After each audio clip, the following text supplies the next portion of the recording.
Welcome to PEQ Academy. Everywhere in a plant like this, pressure equipment holds fluids far above atmospheric pressure.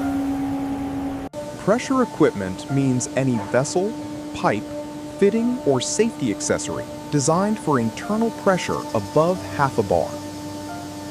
Design comes first. Engineers calculate thickness and allowable stress to ASME Section VIII, then verify with finite element analysis.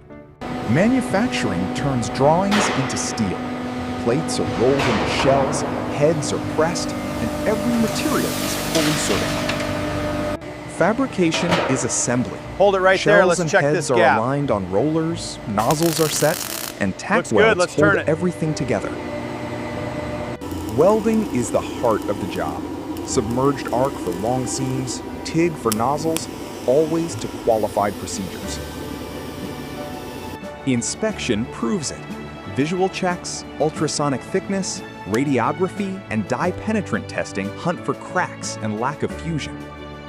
The final proof is the hydrostatic test, filled with water, pressurized above design pressure, then checked for leaks. In service, operators watch pressure and temperature. Relief valves guard against overpressure, and periodic inspection keeps equipment fit. Steam versus gas. Steam is water-based. It condenses, releases huge latent heat, and is produced in blooms. A gas stays gaseous, or is liquefied under pressure, like LPG. Its stored energy is released instantly on rupture.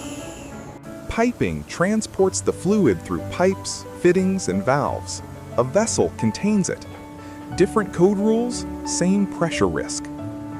Design it right, weld it right, inspect it right. This is PEQ Academy. Subscribe for more and stay safe.